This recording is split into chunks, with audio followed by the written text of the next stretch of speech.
हाँ, बच्चे की पढ़ाई खत्म हो। अभी कहाँ रह रही हो? अभी उज्जैन में हूँ ना, बच्चा पीजी कर रहा है ना। अच्छा, भोपाल चली जाओ। हाँ, भोपाल चली जाऊंगी अपने।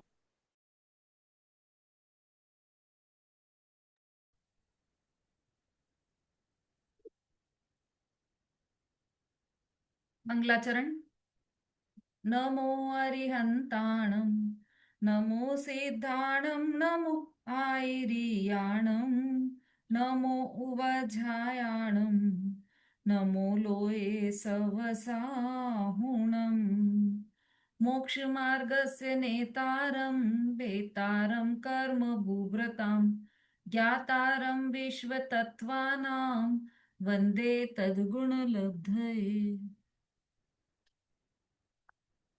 आज थोड़ा लेट प्रारंभ हो रही है कक्षा। वो क्या होता है ना, श्रोता सोचते हैं कि वक्ता देर से आता है तो हम और देर से जाएं, और वक्ता सोचता है कि श्रोता देर से आते हैं तो मैं और देर से जाऊं, तो ये कंपटीशन में टाइम आगे बढ़ता जाता है ना। कहा हम 2:30 पर बिल्कुल परफेक्ट चालू कर देते थे, अब धीरे धीरे करके 2:43 पर आ गए। चलिए, तत्वार्थ सूत्र जी। ग्रंथ हमारा चल रहा है छठवां अध्याय, आश्रव अधिकार। अंतिम सूत्र भी हो गया था हमारा। इस सूत्र का जो इस अध्याय के जो सिद्धांत हैं वो उपसंहार में हम समझ रहे हैं।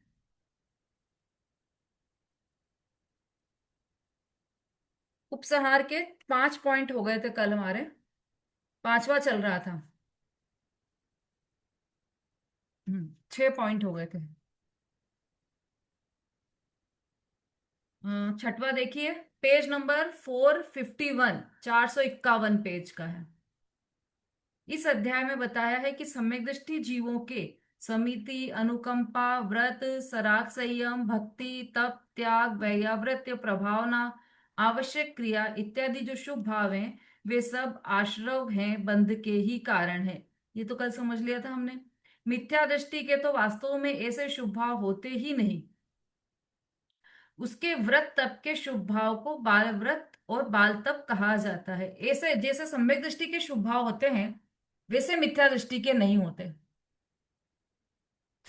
कैसे? जैसे समिति का समझ लीजिए, पांचवें गुण स्थानवर्ती मिथ्या दृष्टि है, हो सकता है कि नहीं हो सकता? हम्म। पांचवें गुण स्थानवर्ती मिथ्या दृष्टि हो सकता है या नहीं हो सकता? हाँ। अगर यही कंफ्यूजन है तो फिर गाड़ी आगे कैसे बढ़ाएंगे? हाँ चलिए, रेणु जी का तो इशारा आ गया।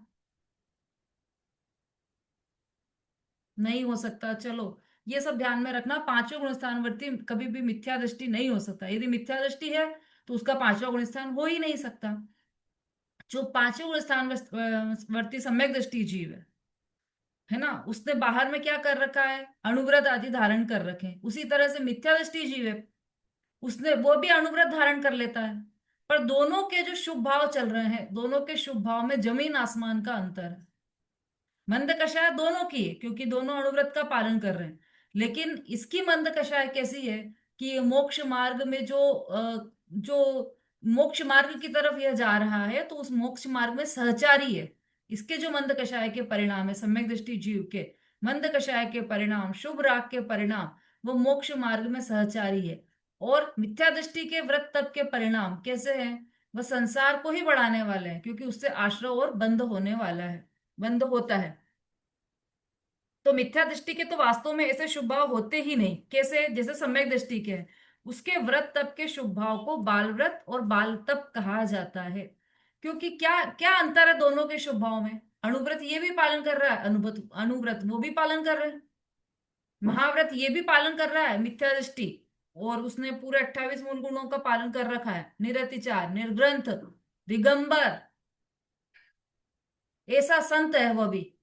मिथ्या दृष्टि है, लेकिन बाहर में तो पूरा ही आचरण पालन कर रहा है। पूरा एक एक एरिया समिति से चलेगा, भाषा समिति का पालन करेगा, सारे महाव्रतों का पालन करेगा, शील के 18,000 भेदों का पालन करेगा। सब कार्य वैसे ही कर रहा है जैसे भावलिंगी संत कर रहे हैं। तो मिथ्या दृष्टि, ये मिथ्या दृष्टि और वो सम्यक दृष्टि के इनकी मान्यता में अंतर क्या है? शुभ भाव तो दोनों के समान है ना, एक जैसे है ना शुभ भाव तो।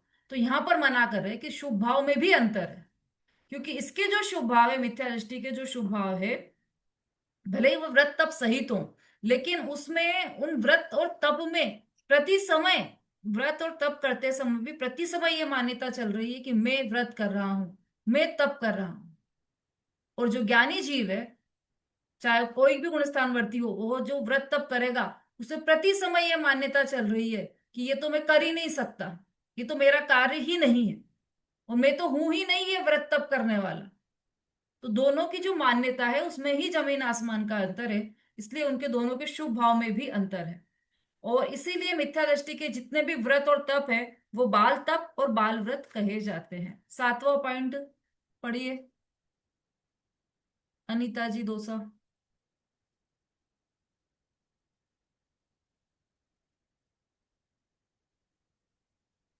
थोड़ा जल्दी करना पड़ेगा, पहले ही लेट है हम। चलिए रेनू जी पढ़िए। 7वां पॉइंट, मृदुता पर की प्रशंसा, मृदुता पर की प्रशंसा, आत्मनिंदा, नम्रता, अनुत्सेकता, ये शुभ राग होने से बंध के कारण है तथा राग कषाय का अंश है। अतः इससे घाती तथा अघाती दोनों प्रकार के कर्म बंधते हैं तथा यह शुभ भाव है। अतः अघाती कर्मों में शुभ आयु, शुभ गोत्र, साता वेदनीय तथा शुभ नाम कर्म बनते हैं, और इसके विपरीत अशुभ भावों के द्वारा अशुभ आघाती कर्म भी बनते हैं। इस तरह शुभ और अशुभ दोनों भाव बंध के ही कारण हैं। अर्थात यह सिद्धांत निश्चित है कि शुभ या अशुभ भाव करते करते उसमें कभी शुद्धता प्रकट नहीं होती। व्यवहार करते करते सच्चा धर्म हो जाएगा, ऐसी धारणा गलत ही है। हम्म 8वां, बस। सम्यक दर्शन पर की आत्मा का पवित्र, आत्मनिंदा, नम्रता, अनुत्सेकता, ये शुभ राग होने से बंध के कारण है। ये सब जो भी मंद कषाय रूप परिणाम है, वो सब बंध के कारण है, क्योंकि वो शुभ भाव है तथा राग कषाय का अंश है। जो राग हो रहा है ना, भले वो मंद राग हो, तीव्र राग है, तीव्र द्वेष है, वो तो है ही अशुभ, लेकिन तीव्र मतलब मंद राग है और मंद द्वेष है, वह भी कषाय का अंश है, भले पूरी बड़ी कषाय ना हो। अतः इससे घाती तथा अघाती दोनों प्रकार के कर्म बंधते हैं। मंद राग से भी घाती अघाती दोनों ही कर्म बनते हैं तथा ये शुभ भाव है। अतः अघाती कर्मों में शुभ आयु, शुभ गोत्र, साता वेदी तथा शुभ नाम कर्म बंधते हैं। सब शुभ शुभ होंगे। कौन से? आयु, गोत्र, वेदनीय और नाम कर्म, ये चारों कर्म हैं। चार घातीय और चार अघातीय है ना, तो चार घातीय अघातीय कौन कौन से भाई? 8 कर्म के नाम तो सबको याद होंगे। अंजू जी।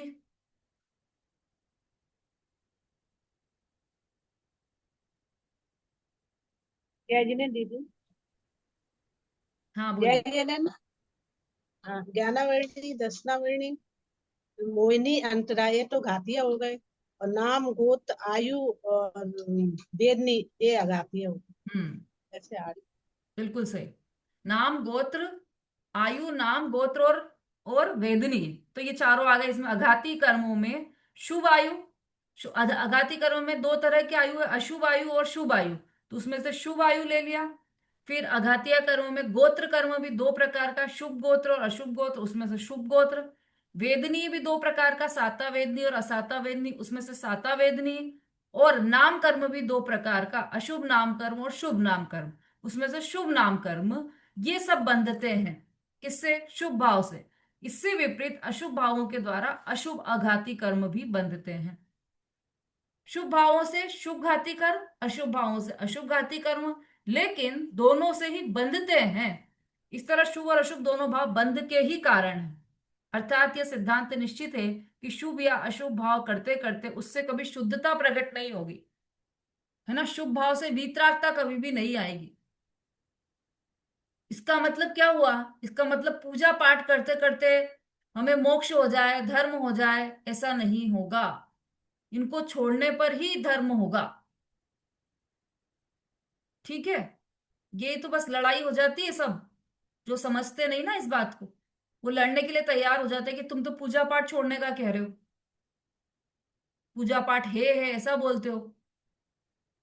अरे पर उस क्यों है बोला है उसको पूरा समझना चाहिए, क्योंकि जो पूजा पाठ के परिणाम है, भक्ति के परिणाम है, वह सब शुभ भाव है। और शुभ भाव से शुभ कर्म बंद होगा, मुक्ति नहीं होगी, बंद होगा। मुक्ति नहीं होगी, बंद और मुक्ति दोनों अपोजिट है। तो जिससे मुक्ति जिससे बंद हो रहा है उससे मुक्ति हो ही नहीं सकती। और जो बंद का कारण है वह संसार का कारण है, संसार बढ़ाने का कारण है। उस बंद के कारण में से ही मुक्ति का मार्ग निकल जाएगा, ऐसा कभी भी नहीं हो सकता। ये यहाँ पर समझा रहे हैं। शुभ भाव करते करते, अशुभ भाव करते करते कभी शुद्धता प्रकट नहीं होगी। व्यवहार करते करते सच्चा धर्म हो जाएगा, ऐसी धारणा गलत ही है। आगे का पढ़िए कुंद प्रभा जी। जय जिनेन्द्र दीदी। हम्म सम्यक दर्शन आत्मा का पवित्र भाव है। यह स्वयं बंध का कारण नहीं है, किंतु यहाँ यह बताया है कि जब सम्यक दर्शन की भूमिका में शुभ राग हो तब उस निमित्त से किस तरह के कर्म का आश्रव होता है। वीतरागता प्रकट होने पर मात्र इरियापद आश्रव होता है। यह आश्रव एक ही समय का होता है, अर्थात इसमें लंबी स्थिति नहीं होती तथा अनुभाग भी नहीं होता। इस एक समय का होता है। इस पर से यह सिद्ध हुआ कि सम्यक दर्शन प्रकट होने के बाद जितने जितने अंश में वीतरागता होती है उतने उतने अंश में आश्रव और बंध नहीं होते, तथा जितने अंश में राग द्वेष होता है उतने अंश में आश्रव और बंध होता है। अतः ज्ञानी के तो अमुक अंश में आश्रव बंध का निरंतर अभाव रहता है। मिथ्या दृष्टि के उस शुभाशुभ राग का स्वामित्व है, अतः उसके किसी भी अंश में राग द्वेष का अभाव नहीं होता और इसलिए उसके आश्रव बंध दूर नहीं होते। सम्यक दर्शन की भूमिका में आगे बढ़ने पर जीव के किस तरह के शुभ भाव आते हैं, इसका वर्णन हम 7वें अध्याय में करके आश्रव का वर्णन पूर्ण करेंगे। उसके बाद 8वें अध्याय में बंध तत्व का और 9वें अध्याय में संबर तथा निर्जर तत्व का स्वरूप कहा जाएगा। धर्म का प्रारंभ निश्चय सम्यक दर्शन से ही होता है। सम्यक दर्शन होने पर संबर होता है, संबर पूर्वक निर्जरा होती है और निर्जरा होने पर मोक्ष होता है। इसलिए मोक्ष तत्व का स्वरूप अंतिम अध्याय में बतलाया गया है और इस अध्याय में यह भी बताया है कि जीव के विकारी भावों का पर द्रव्य के साथ कैसा निमित्त नैमित्तिक संबंध है। इस तरह से उमा स्वामी विचित मोक्षाश्रम। देखिए जय कितना समाप्त। सुंदर इसका ये जो उपसंहार है, इसमें जो अंतिम वाला दिया है 8वां पॉइंट, इसमें पूरे अध्याय का सार क्या है ये इसमें हमें समझा दिया। क्या है सार पूरे अध्याय का?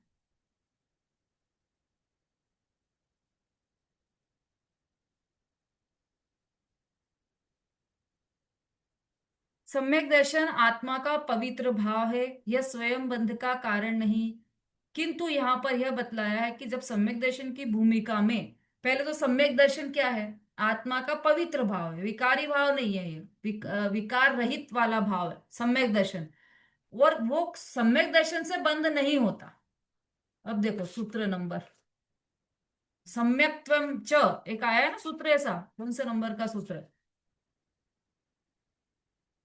21वें नंबर का सूत्र है, 441 पेज पर 21वें नंबर का सूत्र है। उसमें दिया सम्यक दर्शन भी देवायु के आश्रव का कारण है।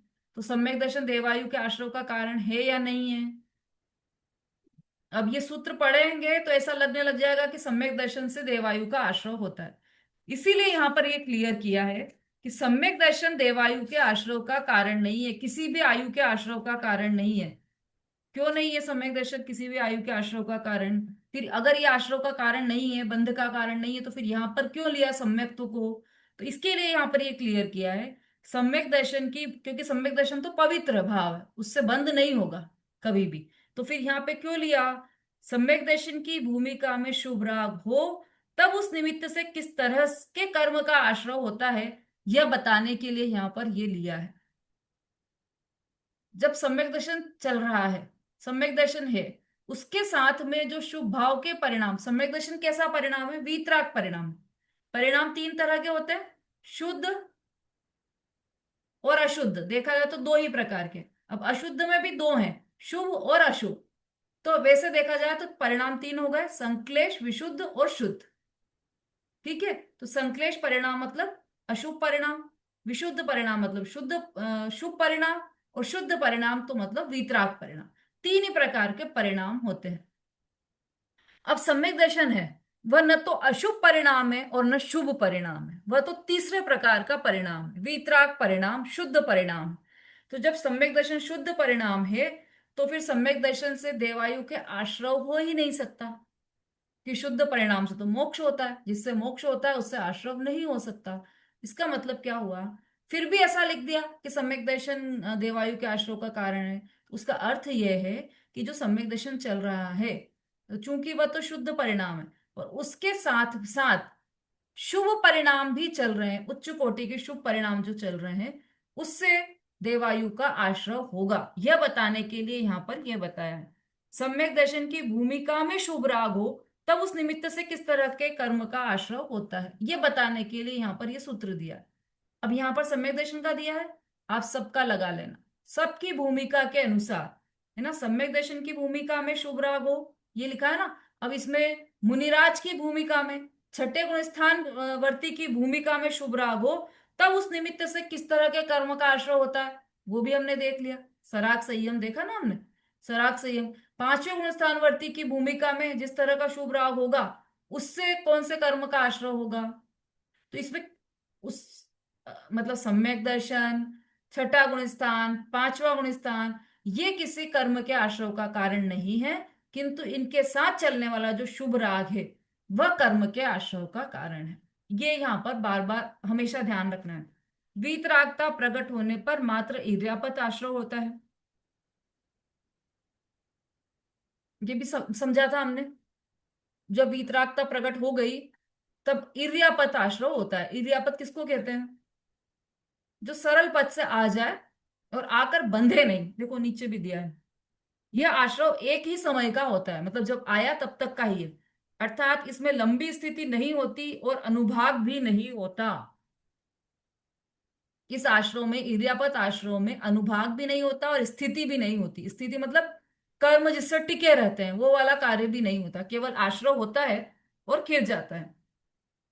इस पर से यह सिद्ध हुआ कि सम्यक दर्शन प्रकट होने के बाद जितने जितने अंश में वीतरागता होती है, उतने उतने अंश में आश्रय और बंध नहीं होते। अब जितने जितने अंश में मतलब इसका क्या अर्थ लगाएंगे हम यहाँ पर।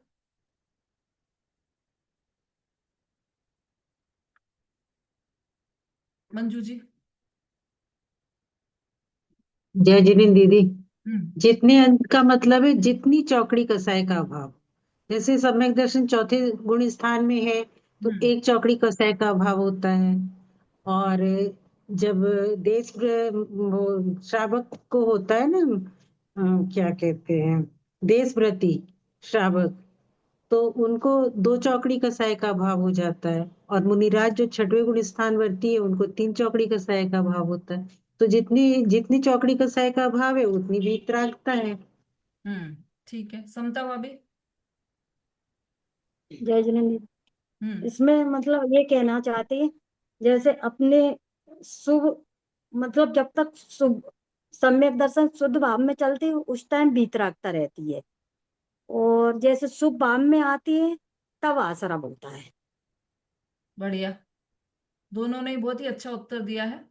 पर देखो, अब जैसे हमने ये बात की कि ये बहुत अच्छा बताया इन्होंने कि जितना जितना सम्यक दर्शन चल रहा है वह तो शुद्ध भाव है, और उसके अलावा जो भी कार्य चल रहा है, शुभ भाव या अशुभ भाव, तो वैसा ही आश्रय होगा। शुभ भाव होगा तो पुण्य आश्रय, और अशुभ भाव होगा तो पाप आश्रय होगा। ये बात तो पक्की। अब जहां तक कषायों की बात है, अनंतानुबंधी गई, उतने उतने अंश में वीतरागता है। तो ये जब हम ये बात करेंगे ना, तो ये तो कषायों की अपेक्षा से बात हो गई, नास्तिक की। मतलब समझ लीजिए, ऐसा ऐसा कहना हो गया कि जितना जितना अंधेरे का अभाव हुआ, उतना उतना उजाला हुआ। तो वो मतलब अलग एंगल से कथन है, कर्म के एंगल से कथन है वो, है ना, कषायों के एंगल से। उसको हम यदि अस्थि से बात करेंगे तो यही होगा कि जितनी जितनी आत्मरमणता है, जितनी जितनी आत्मा की शुद्धि है, जितनी जितनी आत्म सन्मुखता है, उतना उतना तो उसको वीतराग भाव है, और जितने इतनी आत्मसन्मुखता नहीं है उतना उसके शुभ भाव है। और वो उसको नापेंगे हम, तो नापने के लिए वही कषायों का ही सहारा लेना पड़ेगा कि अनंतानुबंधी कषाय गई उतनी उतनी इसमें वीतरागता है।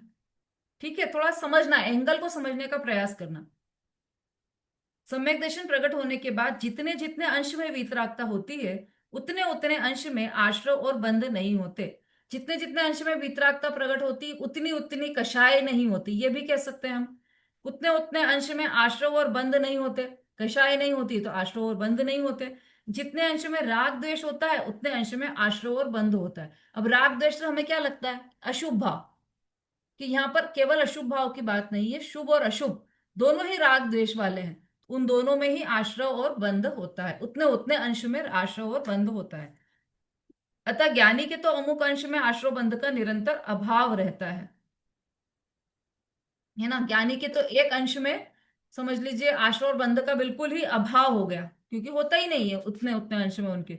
मिथ्या दृष्टि के वो शुभाशुभ राग का स्वामित्व है, अतः उसके किसी भी अंश में राग द्वेष का अभाव नहीं होता। थोड़ा सा इसको ध्यान से समझना। मिथ्या दृष्टि के शुभाशुभ राग का स्वामित्व है, स्वामित्व से क्या अर्थ है यहाँ पर? स्वामित्व अर्थात मेंपना। शुभाशुभ राग, मिथ्या दृष्टि के उस शुभाशुभ राग का स्वामित्व है। मैं करता हूं, ये मेरे कार्य हैं, मैं शुभ भाव कर रहा हूं, मैं अशुभ भाव कर रहा हूं, मैं राग कर रहा हूं, मैं द्वेष कर रहा हूं, ऐसी जो मान्यता पड़ी है, मैं इसका करता हूं, ये मैं इनका स्वामी हूं, ये इनका करने वाला मैं ही तो हूं, ऐसी जो मान्यता पड़ी है उसके कारण क्या हुआ? किसी भी अंश में राग द्वेष का अभाव नहीं होता। मतलब उस मिथ्या दृष्टि के अंश ही ऐसा प्रकट नहीं हुआ जिसमें राग द्वेष का अभाव अभाव हो गया हो।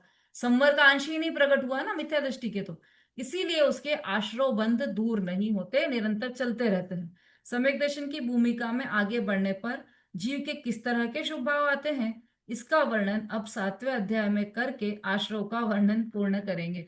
ये यहाँ पर 7वें अध्याय की भूमिका भी बता दी। अभी देखो, इसमें तो ये बताया है 6ठे अध्याय में कि किन किन भावों से कौन कौन से कर्म का आश्रय हुआ। अब ये तो सम्यक दर्शन की भूमिका तक का तो यहाँ पर बता दिया। सम्यक दर्शन की भूमिका से आगे बढ़ गए, आगे वाली जो भूमिका है वहां पर भी शुभ और अशुभ, शुभ और शुद्ध दोनों भाव चल रहे हैं। तो वहां पर उन शुद्ध भावों के साथ कैसे कैसे शुभ भाव आते हैं उसका वर्णन अब 7वें अध्याय में करेंगे। देखो, भूमिका के अनुसार शुभ भाव भी भूमिका के अनुसार ही आते हैं। चौथे गुण स्थान में महाव्रत धरने के परिणाम नहीं आएंगे। कब आएंगे? जब वो 6ठे गुण स्थान में पहुंच जाएगा तब महाव्रत धारण करने के परिणाम आएंगे। ठीक है। और सम्यक दर्शन होने पर चौथे गुण स्थान में अनीति, अन्याय और अभक्ष के परिणाम नहीं आएंगे, है ना। संकल्प हिंसा के परिणाम नहीं आएंगे। पांचवें गुण स्थान में उसकी भूमिका के योग्य शुभ भाव होंगे। तो सभी गुण स्थानों में अपनी अपनी भूमिका के योग्य शुभ भाव होंगे। और इसलिए जो आगे की भूमिका है उनके कैसे शुभ भाव आते हैं ये जानने के लिए 7वां अधिकार अब आएगा। बोलो।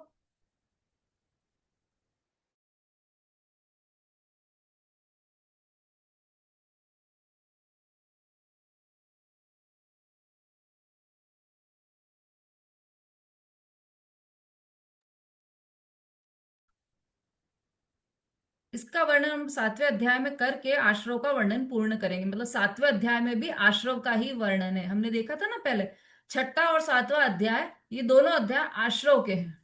तो 7वें अध्याय में भी आश्रव का ही वर्णन आएगा। और उसके बाद 8वें में बंध का और 9वें में संवर और निर्जरा का और फिर 10वें में मोक्ष का।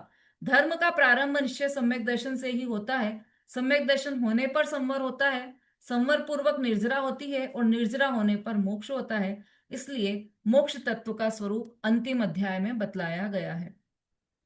इस अध्याय में यह भी बताया है कि जीव के विकारी भावों का परद्रव्य के साथ कैसा निमित्त नैमित्तिक संबंध है। देखो, ये लाइन भी समझने योग्य है।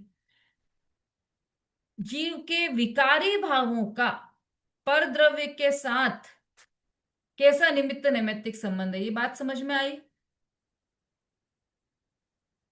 है ना। जैसे जीव के विकारी भाव, मतलब शुभ और अशुभ दोनों विकारी भाव हैं। अब परद्रव्य के साथ मतलब जैसे परिग्रह त्यागने का, वस्त्र उतारने का परिणाम, निर्ग्रंथता का जो परिणाम आया मुनिराज को, वो शुभ भाव है। उसके साथ परद्रव्य के साथ उसका निमित्त नैमित्तिक संबंध है। इधर उसके परिणाम आ रहे हैं जीव के कि मुझे ये परिग्रह नहीं चाहिए, मुझे एक सूत के धागे जितना भी परिग्रह नहीं चाहिए, और इधर वो कपड़े हट रहे हैं शरीर से, है ना।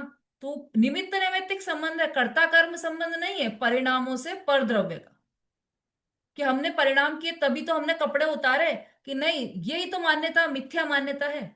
कपड़े तो जब उतरना है वो उनको जैसे उतरना है अपने आप उतर रहे हैं, और परिणाम अलग हो रहे हैं। दोनों में निमित्त नैमित्तिक संबंध है, कर्ता कर्म संबंध नहीं है।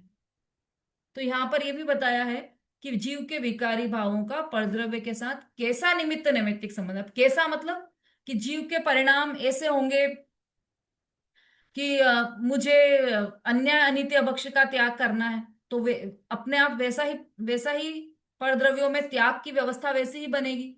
जीव के परिणाम ऐसे होंगे कि मुझे महाव्रतों का पालन करना है, और बाहर में वैसा ही परद्रव्यों का साथ छूटेगा उनका। तो इन इन सबका निमित्त नैमित्तिक संबंध बताया है ना। कैसा, किसके साथ कैसा होगा, चौथे गुण स्थान में कैसा निमित्त नैमित्तिक संबंध होगा, पांचवें में कैसा निमित्त नैमित्तिक संबंध होगा, छठे में कैसा निमित्त नैमित्तिक संबंध होगा, ये सारा इस अध्याय में बताया गया है। और भी बताने वाले हैं, सातवें अध्याय में बताएंगे। तो इस तरह से ये उमा स्वामी विरचित मोक्ष शास्त्र की गुजराती टीका के हिंदी अनुवाद में छठा अध्याय समाप्त हुआ। इस तरह से हमने ये पूरा छठा अध्याय, आश्रव संबंधी जो छठा अध्याय है वो हमने कंप्लीट किया है। अब ये जो हमने आयु मतलब ये जो सभी कर्मों के आश्रव के कारण थे ना, 8 कर्मों के आश्रव के कारण, वो हम समझने वाले थे। वो थोड़ा शॉर्ट में अपन ले लेते हैं। हाँ, कोई प्रश्न है क्या किसी का? हाँ बोलिए अनीता जी दोसा। दीदी जय जिनी। दीदी ये हम्म प्रश्न है कि जैसे छठे सातवें गुणस्थान में रहते हैं, हम्म तो उनके तो शुभ शुभ होता ही नहीं है, शुभ शुभी और शुद्धि होता है भाव। किसके? छठे सातवें गुणस्थान वाले मुनि मुनि मुनि महाराज। नहीं, छठे गुण स्थान छठा गुण स्थान ही शुभ भाव का गुण स्थान है। छठे गुण स्थान में सिर्फ छठे शुभ भाव होता है, वो तो सातवें गुण शुभ भाव स्थान में होते शुद्ध भाव होता है। हैं, वो तो होता है, पर अशुभ भाव तो नहीं होते ना। हाँ, शुभ भाव नहीं होते, इसीलिए भूमिका अनुसार बोल दिया ना। सम्यक दृष्टि के तो शुभ और अशुभ दोनों होंगे, पांचवें गुण स्थान में भी शुभ हाँ, अशुभ दोनों होंगे, छठे गुण स्थान में केवल हाँ। शुभ भाव ही होंगे। तो भूमिका के अनुसार जैसे जैसे विकारी परिणाम होना होते हैं वैसे ही होंगे, और उतना वैसा का वैसा ही परद्रव्य के साथ निमित्त नैमित्तिक संबंध भी होता है। चलो, ठीक है। हम्म। हाँ, और किसी का कोई प्रश्न?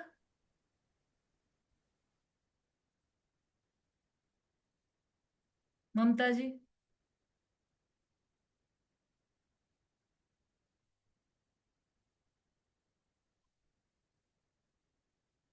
जल्दी अनम्यूट कीजिए, हैंड रेस किया है तो।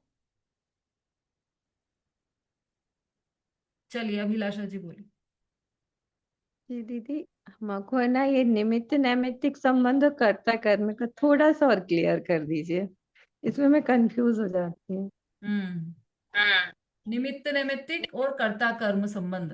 तो निमित्त जी। नैमित्तिक क्या होता है और कर्ता कर्म क्या होता है? कर्ता कर्म मतलब इसने इसका कार्य किया तो वह कर्ता कर्म संबंध है ना। और जो कर्ता तो नहीं है लेकिन उस पर आरोप जो चला गया वह निमित्त नैमित्तिक संबंध है। जैसे कुमार ने घड़ा बनाया, है ना, तो हम हमारी मान्यता क्या होती है कि कुमार ने ही घड़ा बनाया है, कुमार नहीं होता तो घड़ा नहीं बनता, हम पक्का से उसको मानते हैं। लेकिन ज्ञानी जीव क्या मानता है कि कुमार ने घड़ा नहीं बनाया है, घड़ा तो उस समय उस मिट्टी की योग्यता ऐसी थी कि उसका घड़ा बनना था, कुमार तो उसमें निमित्त है। तो निमित्त है मतलब कर्ता नहीं है, उपस्थित है बस वो। तो फिर उसको कर्ता क्यों कहा? क्योंकि उसको कारण में कार्य का आरोप करके कह दिया, निमित्त नैमित्तिक संबंध को वहां पर उसमें आरोपित कथन कर दिया कि ये वो उपस्थित था लेकिन ऐसा कह दिया कि यही करता है, इसलिए घड़ा को कर्ता बोल दिया। तो कर्ता कर्म संबंध और निमित्त नैमित्तिक संबंध में ये डिफरेंस है। कर्ता कर्म संबंध तो वो होता है कि ये कर्ता और ये उसका कर्म, कर्म मतलब कार्य, ये करने वाला और ये इसका कार्य, ये दो चीजें हो गई।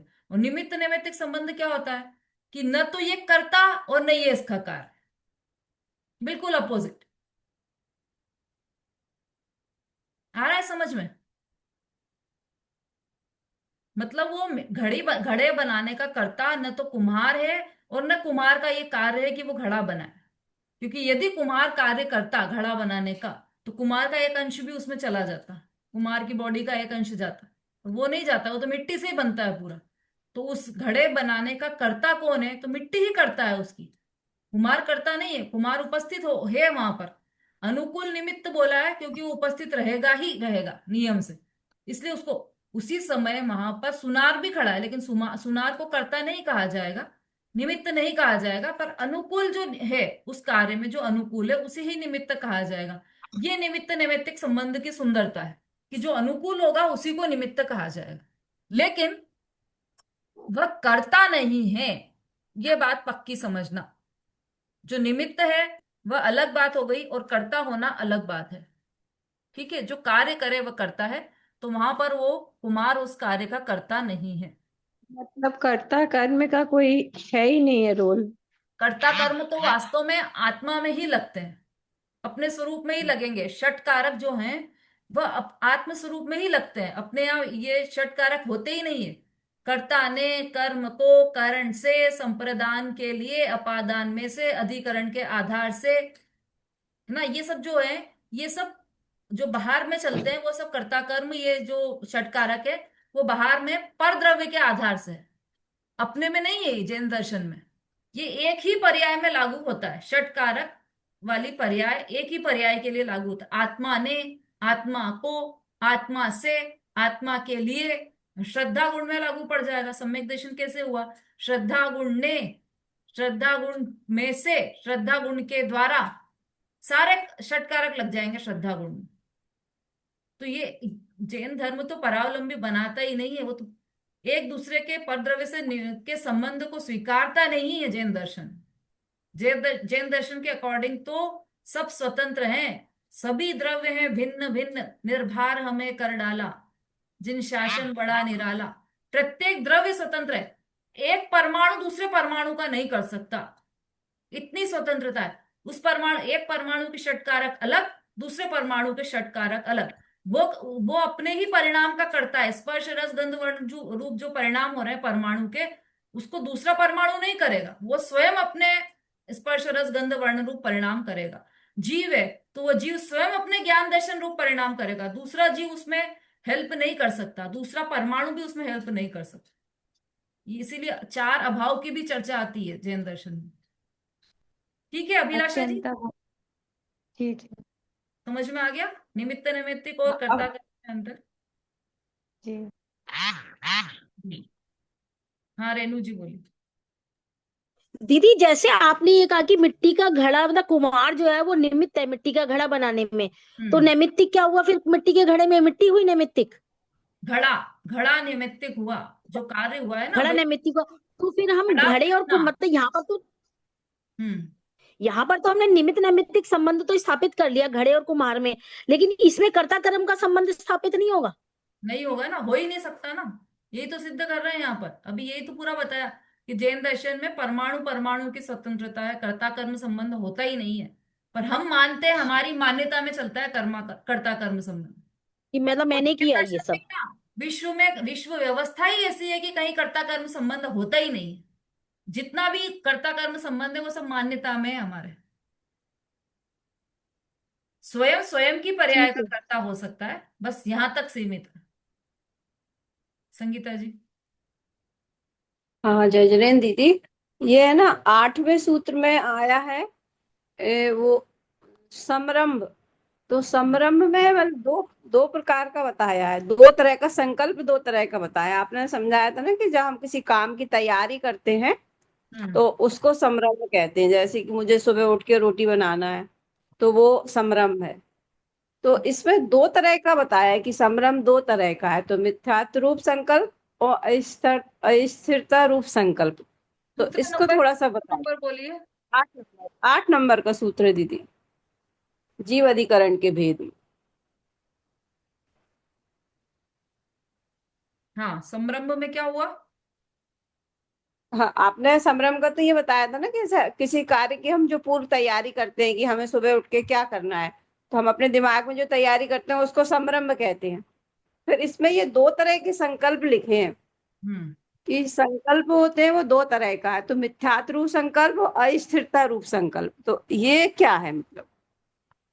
देखो, समारंभ का मतलब ये नहीं बताया कि किसी कार्य की शुरुआत करना, वो तो आरंभ है, तो वो समारंभ में जाएगा।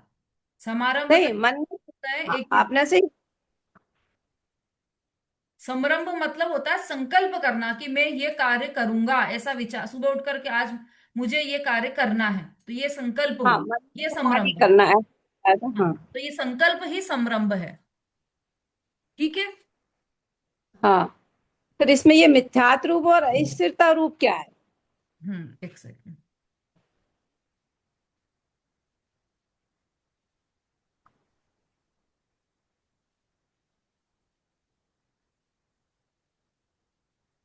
किसी भी विकारी कार्य करने के संकल्प करने को संरंभ कहा जाता है। संकल्प दो तरह का है, मिथ्यात्व रूप संकल्प और अस्थिरता रूप संकल्प। ये दो दो भेद हैं जो संकल्प के।